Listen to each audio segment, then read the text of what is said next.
Anna Karenina, by the great Leo Tolstoy, first published in 1878. Welcome, everyone, to a journey into one of the most celebrated novels in world literature. Anna Karenina, by the great Leo Tolstoy, first published in 1878. This is a sweeping tale of love, passion, betrayal, family, and society, a story that examines the human heart against the glittering and often cruel backdrop of 19th century Russian aristocracy. Tolstoy himself called Anna Karenina his first true novel. Through its pages, he paints a vivid picture of a world where love collides with duty, and happiness often comes at a terrible cost. So, settle in as we explore this masterpiece of love and tragedy. Our story opens in Moscow, in the home of Stepan Arkadyevich Oblonsky, or Steva, as he's known to his friends. His household is in complete chaos. His wife, Dolly, has just discovered his infidelity, and their family is on the verge of falling apart. Into this turmoil arrives Steva's sister, Anna Karenina. She is a beautiful, elegant woman, married to a high-ranking government official, Alexey Alexandrovich Karenin. Anna comes to Moscow to help reconcile her brother and sister-in-law, and with her natural charm and warmth, she quickly restores a sense of peace. But it's during this visit that fate intervenes. At a grand ball, Anna meets Count Alexei Vransky, a handsome and wealthy cavalry officer. Their eyes meet across the crowded room, and in that single moment, something powerful awakens between them, something that will change their lives forever. Vronsky, who had been courting the young and lovely debutante Kitty Shavatsky, forgets her completely. He is drawn entirely to Anna's grace and passionate spirit. Kitty, who had been expecting a proposal, is left heartbroken and publicly humiliated. She falls ill and withdraws from society, her youthful dreams shattered. At the same time, another man's heart is also broken. A quiet and sincere landowner named Konstantin Dmitrievich Levin, who is deeply in love with Kitty, had just proposed to her, only to be rejected. Devastated, he retreats to his country estate, seeking to find peace and purpose through hard work and quiet reflection.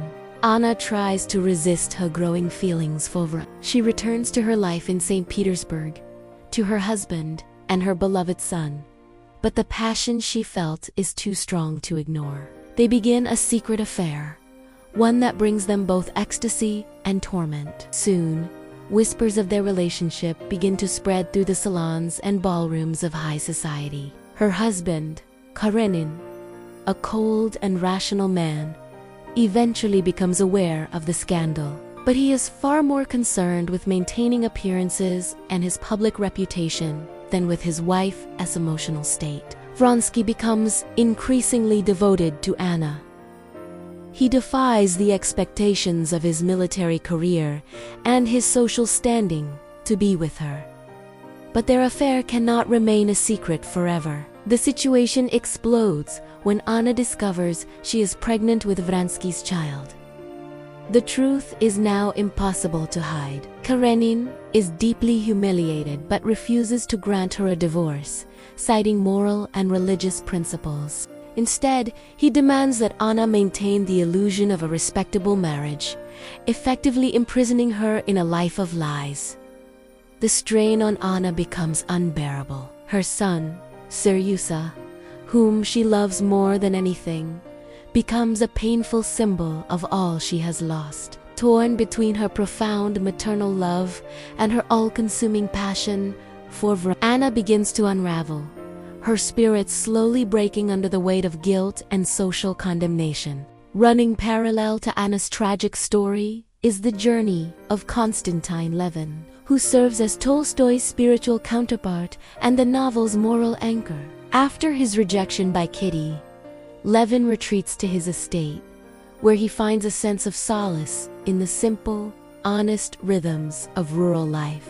He throws himself into managing his farm, working alongside the peasants, and desperately seeking truth and fulfillment through physical labor. Yet, he remains plagued by profound existential questions about faith, the purpose of life, and the true meaning of happiness.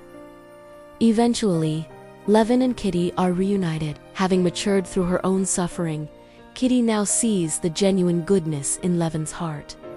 When he proposes to her again, she accepts. Their marriage isn't a fairy tale. It's filled with misunderstandings and challenges, but it is grounded in mutual respect, sincerity, and a shared commitment to building a life together. Their love story stands in stark contrast to the doomed passion of Anna and Vronsky. One is nurturing and life-giving.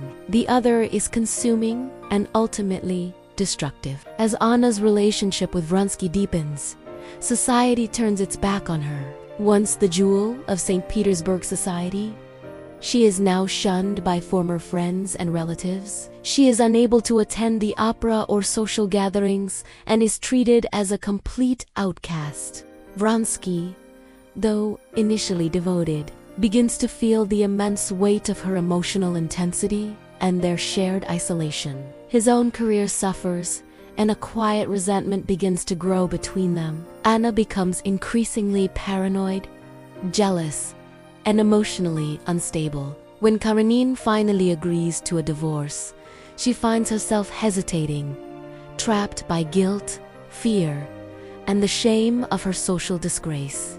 The constant strain destroys her peace of mind. She turns to morphine to numb her pain, and her moods swing wildly between desperate love and bitter despair. She feels abandoned by everyone, even Vronsky, whom she constantly accuses of no longer loving her. The once radiant, vibrant woman becomes a mere shadow of her former self, consumed by the very passion that once made her feel so alive. In one of the most haunting and unforgettable scenes in all of literature, Anna rides alone through Moscow, tormented by thoughts of betrayal and utter hopelessness. She finds herself at a train station, the very same place where she first laid eyes on Vronsky.